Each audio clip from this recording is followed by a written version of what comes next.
program kerja ini, yaitu Podcast Filter, di mana Podcast Filter ini adalah salah satu program kerja dari Departemen Produksi di Film Takalar Project. Jadi untuk podcast kali ini akan dipandu langsung oleh saya sendiri. Untuk itu ada pepatah yang mengatakan tak kenal maka tak sayang. Maka perkenalkan, saya Siti Nurhadi Maharani. Saya adalah koordinator dari Departemen Produksi, di mana saya punya program kerja ini. Jadi saya yang memandu langsung podcast pada kali ini.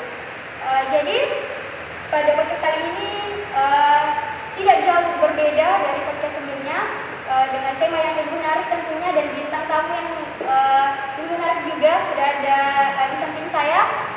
Jadi podcast kali ini kita akan membahas tentang pemuda. Jadi majunya suatu daerah, suatu wilayah, suatu negara itu tidak lepas dari peran milenial, peran pemuda. Untuk itu bintang tamu pada kali ini kita datangkan seorang putra daerah dari Kabupaten Takalar yang sangat mempunyai segudang prestasi, baik di daerah Kabupaten Takalar maupun di provinsi dan nasional bahkan. Jadi satu lagi kita akan mengulik lebih dalam tentang pencapaian-pencapaian, prestasi-prestasi dari bintang tamu kita pada podcast kali ini. Saya perkenalkan mungkin secara singkat. Jadi bintang tamu kita ini adalah Kakanda Sahlan Fahmi Jufri Abdullah, seorang putra daerah Kabupaten Takalar dan sangat aktif di Kabupaten Takalar. Untuk itu kita mulai, mungkin bisa perkenalan singkat dulu Kak tentang dirinya, karena mungkin teman-teman dari subscriber dari Filter Project ingin dengar perkenalan singkat dari Kak Sahlan, karena kalau saya yang perkenalkan mungkin terlalu singkat Kak. Jadi mungkin bisa diperkenalkan secara singkat. Ya, oke, baik. Bismillah, nama saya Sahlan Fahmi Jufri Abdullah. Saya biasa dipanggil teman-teman, kalau itu biasa dipanggil Sahlan. Dan kalau di rumah saya dipanggil Fahmi. Ya, di keluarga pun saya dipanggil Fahmi.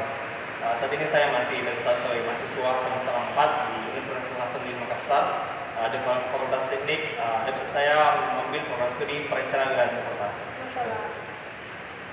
Baik, berbicara tentang pemuda, saya ingin bertanya kepada Kak Sahlan, apa sih definisi pemuda menurut Kak Sahlan? Ya, kalau saya mengenai pemuda ya, saya langsung cenderung pada sebuah potensi.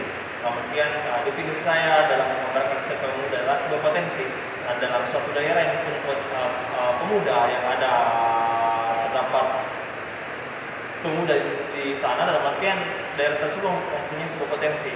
Dan ketika kita ingin mengukur suatu daerah yang menjadi seperti apa, ketika di daerah itu ada suatu pemuda, maka di sana kita bisa mengukur. Dan dalam artian ketika kita berhasil ada pemuda di sana, maka kita berhasil, kita akan menciptakan keadaan bangsa. Dan ketika kita ingin merusak daerah tersebut, ya rusak saja pemuda di sana. Karena adalah lanjutan ke estafet yang benar-benar harus kita jaga.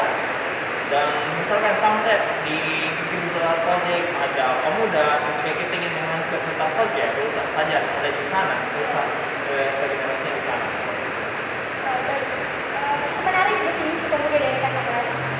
Berbicara tentang pemuda dan pencapaian terutama dari Kak Sahlan, saya ingin bertanya sedikit, bagaimana sih perjalanan dari Kak Sahlan dari awal pencapaian prestasinya sampai sekarang, yang sedikit informasi untuk teman-teman semua, Kak Sahlan ini sangat dikenal terutama di Kabupaten Takalar karena mempunyai banyak sekali prestasi.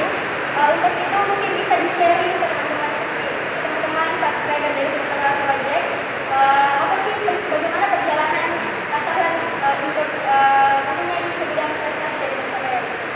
Ya, itu baik. Sekarang mengenai perjalanan bagaimana awal mula saya, bahkan saya pun mimpi pun saya tidak pernah bisa bermimpi dalam seperti ini. Kan dibilang hari ini saya sudah sependapat, masih bisa saja, masih kayak saat yang dulu, masih kayak tahun yang dulu, namun adalah proses, ada transformasi yang benar-benar dan harus kita mungkin karena zaman juga ya seperti itu. Nah, saya dulu ya ada saya SD mungkin ya di daerah saja, di desa. Namun saya berpikir waktu SD ya mungkin saya tidak mau ya begini saja, untuk di desa saja, tidak saja. Tentu saya harus berpikir lebih banyak sedikit. Nah, ketika waktu itu teman-teman saya berpikir untuk ya mungkin lanjut sekolah di sini saja, bukan di daerahnya. Namun saya berpikir lebih maju di situ. Saya berpikir cobalah saya sekolah di kota meskipun masih tetap kabupaten saja itu. Waktu itu saya 2013 tidak salah saya ikut lomba di dua sekolah unggulan di Takalar waktu itu. Saya ikut lomba di SMP Negeri 2 Takalar, saya ikut lomba di SMP Negeri 1 Maru waktu itu. Alhamdulillah saya di sana dinyatakan 2 tes di sekolah. Nah, ketika orang-orang bingung karena dia mau sekolah di mana karena belum diterima, maka waktu itu saya bersyukur karena saya pusing bingung bukan karena tidak di sekolah tersebut, namun saya pusing berpikir saya mau sekolah di mana karena saya sudah punya 2 jatah, 2 ses dan tentu dengan jalur itu sangat memudahkan mungkin ya ada fasilitas sekolah seperti itu. Jadi pada akhir itu saya memutuskan untuk sekolah di SMP Negeri Takalar, sekolah yang berpusat di pusat kota.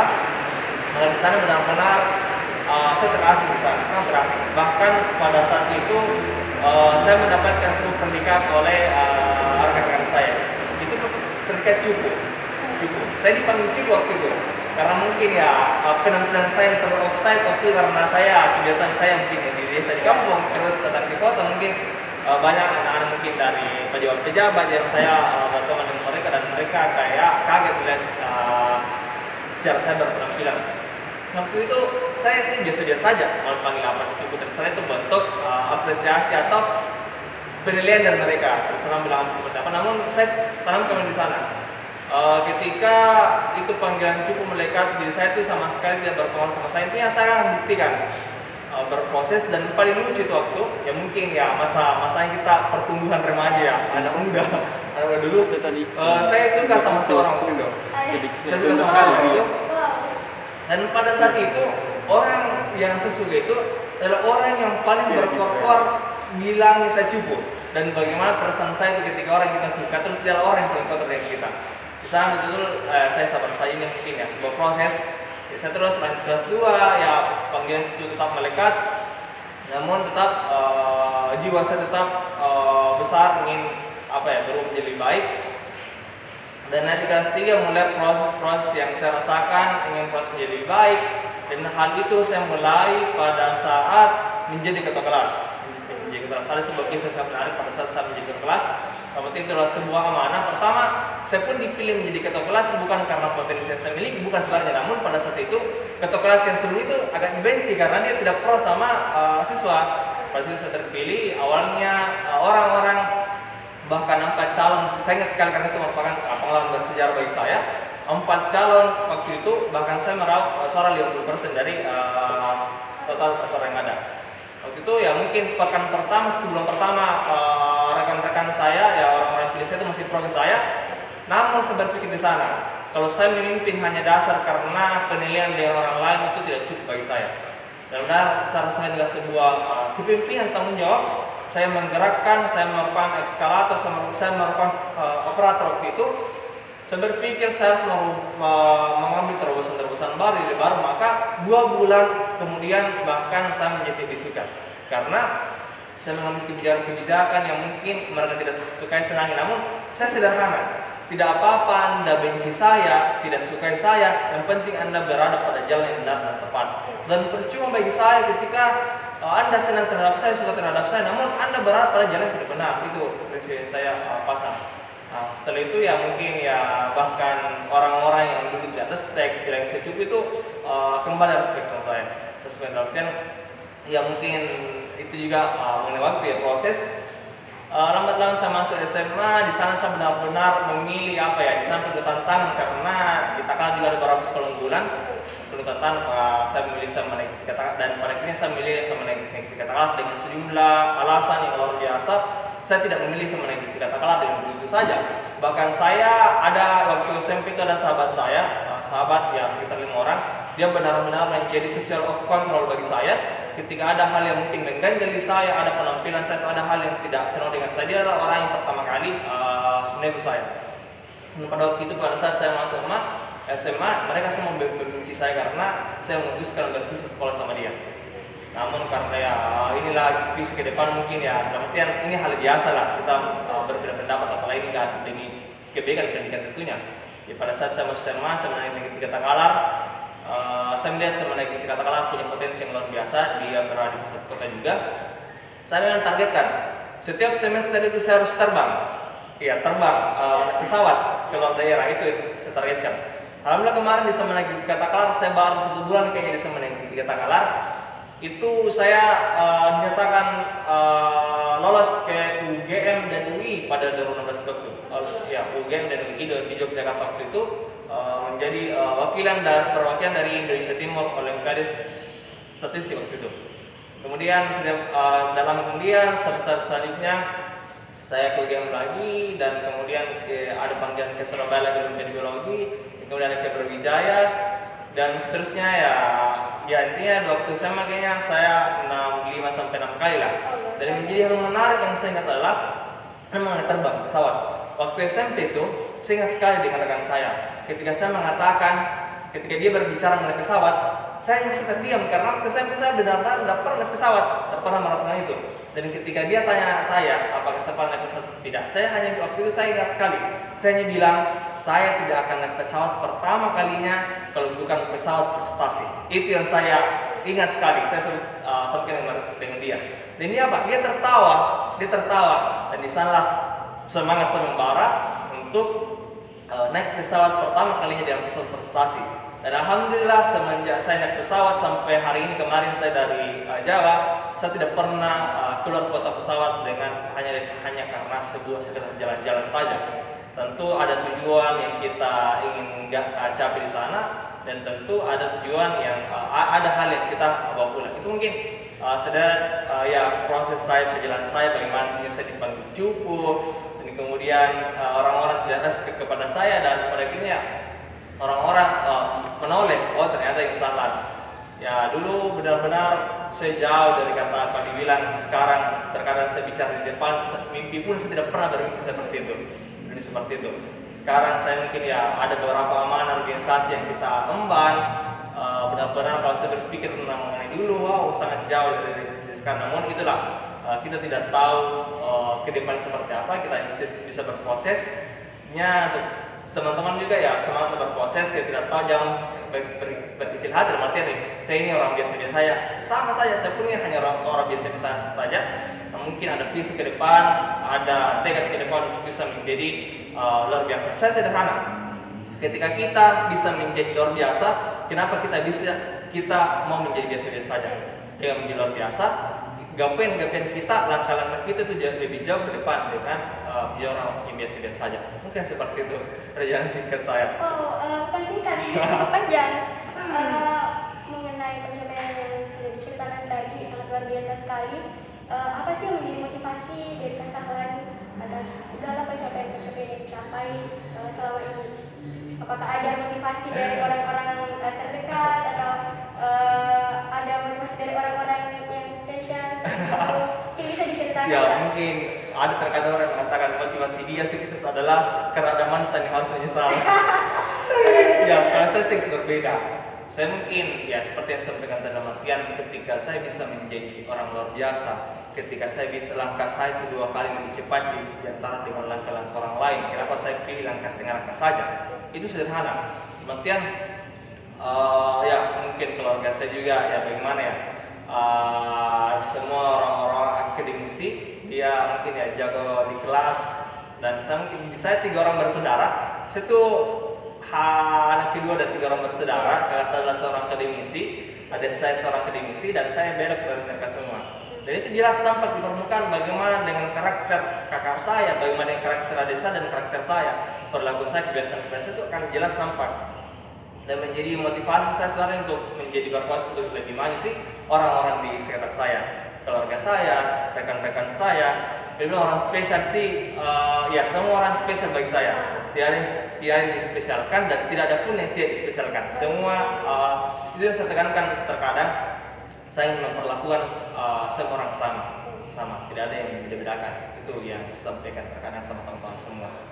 Berbicara tentang tadi di keluarga kebanyakan akademisi, yang saya sangat ingin tahu, kenapa sih Kak Sahlan memilih untuk aktif untuk di organisasi? Kenapa tidak memilih untuk sama seperti keluarga-keluarga Kak Sahlan yang lain, ya, untuk menjadi seorang akademisi seperti itu? Walaupun kita tahu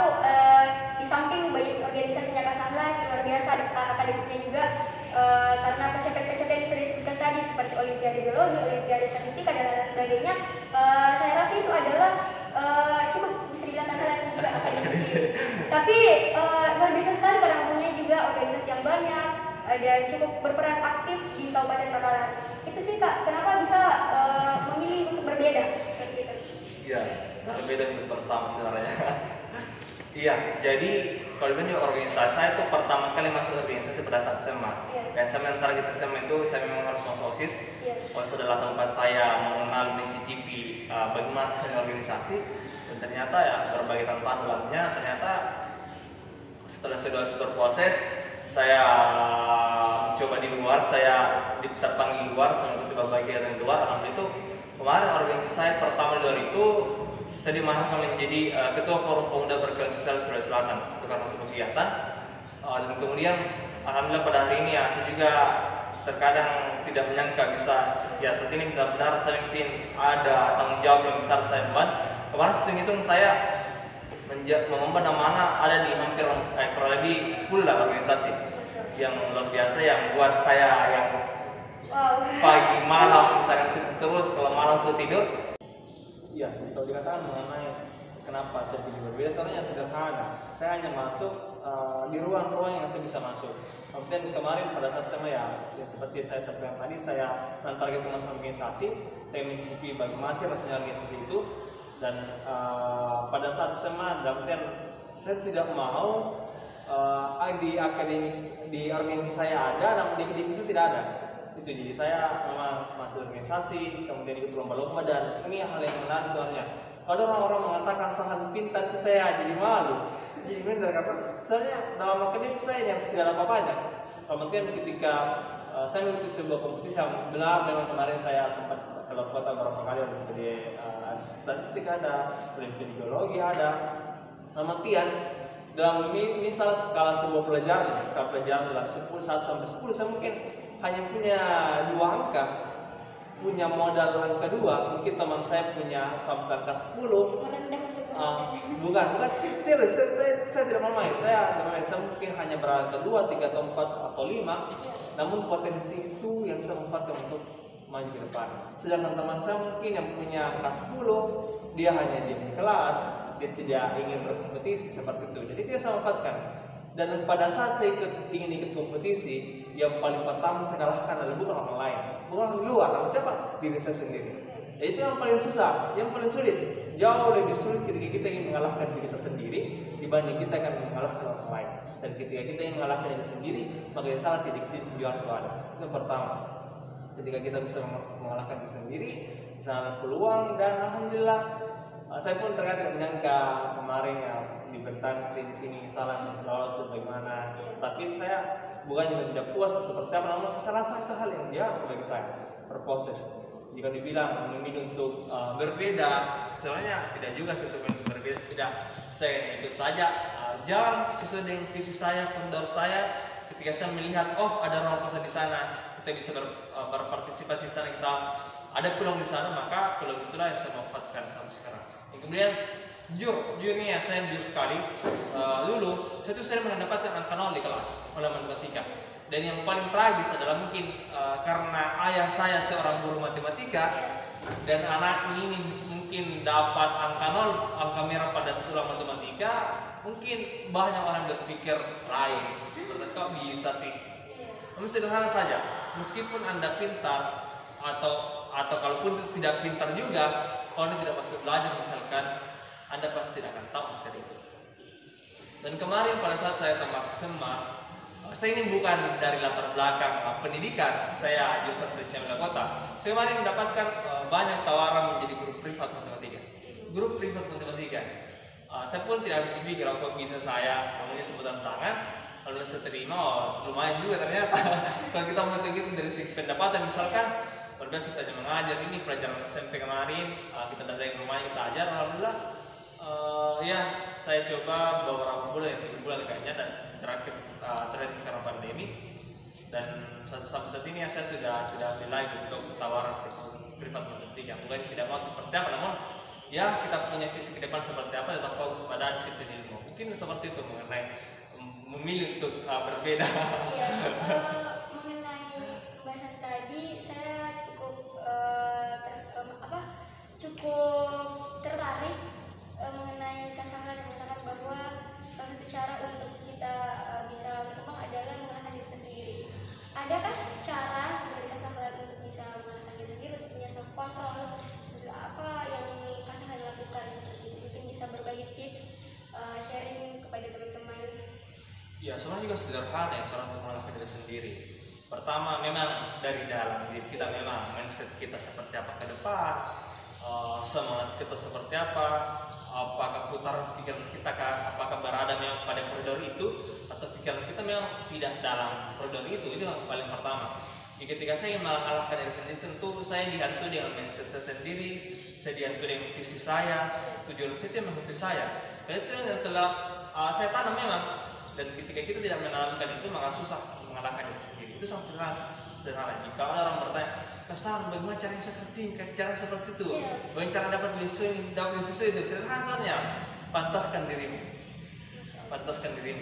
Dalam artian ketika misalkan saya ingin berprestasi, saya tidak usah repot-repot untuk persiapkan diri saya untuk berprestasi. Saya cukup lihat orang kriteria berprestasi itu seperti apa, dan saya pantaskan diri saya untuk menjadi orang itu.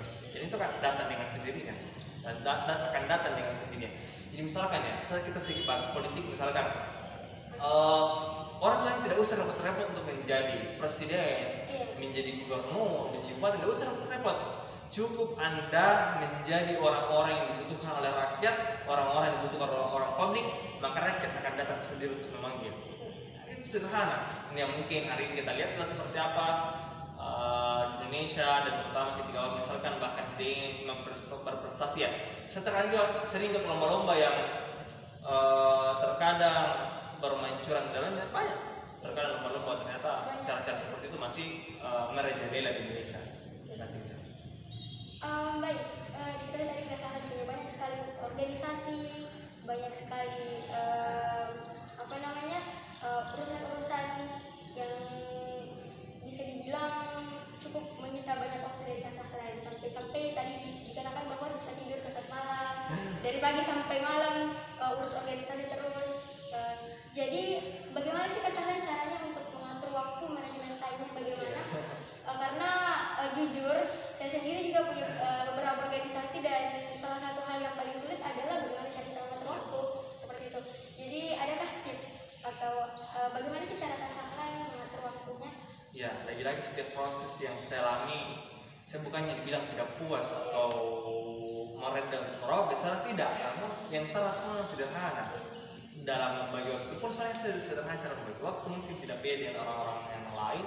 Namun kembali lagi pada mindset yang tertanam sama dirinya, seperti apa, visinya ke depan seperti apa, tujuan yang ingin dicapai seperti apa. Jadi pada saat saya mungkin bertepatan, rapat-rapat mungkin bertepatan banyak, atau punya bagaimana cara bagi waktu, sebenarnya saya sama menggunakan skala prioritas. Yang mana yang perlu kita tunaikan terlebih dahulu, yang kita harus kerjakan. Misalkan sebenarnya yang mungkin kita pagi itu kita cepat bangun pagi, keluar pagi dan pulang itu malam. Habis itu ya kita kerja lagi sampai di rumah, kita langsung istirahat. Ya meskipun itu istirahat saya itu apa? Ketika menghubungi orang-orang, ketika melayani orang-orang lewat chat. Jadi terkadang itu kalau saya balas chat lewat WhatsApp mungkin malam hari, tengah malam, kan itu waktu saya juga istirahat. Itu istirahat saya ketika saya bersama dengan orang-orang. Gitu. Semuanya seperti itu.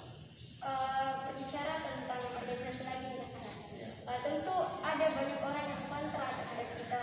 Kita sebut saya dia netizen seperti itu, atau orang yang tidak suka dengan kita. Pasti banyak sekali dong orang seperti itu. Bagaimana sih cara Kak Sahlan menanggapi orang-orang yang seperti itu? Ya, kalau saya ditanya seperti ini, saya sebenarnya mau ketawa sebenarnya. Ya, dan mungkin ada pengalaman. Iya. Kak Sahlan mungkin bisa diceritakan sebagai pembelajaran untuk teman-teman. Ya, pada saat saya di bawah, saya belajar. Ya. Pada saat saya di atas, saya belajar. Tadi Makarim mengatakan bahwasanya ketika kita lulusan, kita sudah sarjana misalkan, langsung menjelang bos misalkan, ada proses berharga kita tinggalkan. Jadi pada saat saya di bawah saya belajar, pada saat saya di atas saya belajar, dan melihat sebenarnya ya netizen seperti apa, orang yang pro, orang kontra, seperti apa itu hampir semua bidang itu ada. Hampir semua organisasi ada orang yang tidak suka. Itulah sebuah dinamika dalam sebuah organisasi. Bagi saya biasa saja, biasa. Artian itu hak Anda untuk membenci saya. Dan kalau ada orang benci, ya kita lihat. Intinya orang apapun itu kita perlakukan sama. Orang yang benci kita, orang yang pro terhadap kita, intinya dia harus mendapatkan hak sama sebagai manusia. Jadi kalau misalkan ada benci kemarin, beberapa waktu lalu ada benci, ada bahkan sampaikan dengan lain sederhana. Bahkan saya pernah membuat Google Form itu isinya untuk orang-orang mengkritik saya. Ini saya disebarkan di orang-orang. Nanti ketika Anda ada hal-hal yang ada sesuai terhadap saya, sampaikan di form itu. Selama Anda tidak meninggalkan identitas, insya Allah 99,999% identitas Anda tidak akan ketahui. Sampaikan saja, apakah saya pernah punya janji? Yang penting bukan janji itu di nikah ya. Saya pernah punya janji, mungkin tidak ditepati, atau Anda jengkel yang sampaikan di sana. Karena jika Anda sampaikan di situ, itu saya bisa berubah, bisa menjadi lebih baik. Dan kemudian juga ya, introspeksi, tidak juga semua sih kritikan-kritikan kita bisa terima, karena ada biasa kritikan-kritikan yang berlandaskan atas kebencian. Ya, kita filter juga ya, karena kita juga sekarang itu, saya juga tidak pernah sendiri. Saya punya teman-teman yang menjadi tim-tim ketika ada hal-hal yang kontra terhadap saya punya project, di sana saya tuangkan, di sana saya lempar bagaimana tanggapan tentang ini. Dan setelah kolaborasi terjadi. Jadi kalau bilang mengenai benci, ya itu biasa-biasa saja. Mau benci saya, bilangnya saya sebenarnya terserah, itu hak Anda. Bisa sederhana, ketika Anda memang orang baik atau Anda yang menginginkan sebuah perubahan, sampaikan sama saya. Karena apa ya, kalau saya dibilang mau datang satu orang benci saya itu agak mustahil juga. Karena jumlahnya yang sekian harus semakin banyak dan semakin harus saya bersyukur. Semakin banyak orang-orang benci, semakin saya bersyukur ternyata masih adalah orang-orang yang perhatikan saya. Dan sederhana bagi saya akan dihisap bukan berdasarkan prasangka dan persepsi mereka semua, namun saya dihisap berdasarkan apa dari hati saya sendiri. Hanya sederhana itu, seperti itu. Cukup menarik. Tapi saya ingin tahu, adakah pengalaman-pengalaman orang-orang yang membenci Sahla yang sampai membuat kesalahan pikiran overthinking lah seperti itulah? Yang pertama, berpikir positif. Setiap di forum terkadang saya dibenci karena terlalu berpikir positif. Dibenci karena terlalu berpikir positif. Ketika sebuah kejadian, teman-teman sudah berpikir ke kiri, serahkan ke kanan, hasil saya tertarik dan ditarik ke kiri, tarik ke kanan, setelah akhirnya pun saya pun dibenci. Jadi mengenai seperti itu mungkin kejadian, bahkan terkadang saya sering dibahas di forum, pada saat saya tidak ada, saya dibahas habis-habisan. Jadi itulah saya bersyukur kali ini mungkin saya bocorkan di sini. Saya tidak pernah sendiri. Banyak orang-orang kami di setiap sektor, di setiap rumpun ada orang-orang kami. Hal itu soalnya kalau saya sampaikan ini, semoga teman-teman orang-orang berhati-hati untuk berbicara. Berhati-hati untuk berbicara karena bukan mesti dibilang Sahlan punya mata di mana dia di mana enggak. Tapi itu kita punya jaringan di mana-mana. Ketika ada orang kami yang membicarakan kami, itu insya Allah akan sampai kami. Dan yang mungkin strategi saya, terkadang orang-orang saya itulah bukan orang-orang dicurigai. Mungkin misalkan saya dengan Anda itu dekat, misalnya contohnya ketika satu forum mungkin Anda yang dicurigai, menjadi saya pernah bukan. Dan terkadang memang lawan yang saya jadikan jadi kawan. Tapi itu ya. Terkadang ada ya yang seperti itu yang dalam forum atau di atas habis sederhana. Sampaikan sama saya. Sebenarnya terkadang kita kurang ngopi, kurang satu meja. Ada masalah. Kalau ada masalah, saya mungkin yang terlalu terlihat di pikiran saya panggil bicara apa sebenarnya masalahnya. Karena kita semua sama, kita mau mati juga. Kita mau mati juga nggak mau jadi apa sih ini dunia permasalahan kita selesaikan sama-sama. Saya punya hashtag, ayo kita sama-sama menjadi orang baik. Sama-sama menjadi orang baik. Jadi ketika ada masalah kita berpikir positif, terutama mungkin yang teringinkan kalau benar-benar ada mungkin berdampak sama orang banyak, kalau hanya berdampak sama diri saya sebenarnya hadapi. Tapi kalau sudah berdampak sama orang banyak atau orang-orang saya yang terlukai, itu saya maju biasa. Orang di depan ada apa, langsung selesaikan masalah. Dan saya pernah ada orang bahkan junior saya, mungkin junior 2 tahun bawah saya, dia apa ya kan benci sama saya, dia keluar statement yang sangat tidak sepantasnya. Tengah malam saya datang ke rumahnya, datang ke rumahnya jam 10 malam, dan saya katakan apa sih yang terjadi. Saya klarifikasi malam itu. Nah, alhamdulillah sampai hari ini kami menjalin hubungan yang baik-baik, hubungan yang sudah baik. Karena itu kita klarifikasi, ada masalah langsung jelaskan, tidak ada waktu berlama-lama. Mengapa? Pikiran kita pun itu akan dipertanggungjawabkan dan akan dihisap prasangka kita seperti itu. Dan itu kami ingin tanamkan sama orang-orang, ayo kita sama-sama menjadi orang baik. Menarik sekali dan sangat bisa kita jadikan pembelajaran, karena terkadang orang yang bersama kita bisa kita pungkiri, Ya, betul. banyak sekali. Sangat. Iya, dan kuncinya ya kita berpikiran positif dan komunikasi yang baik. Dengan itu.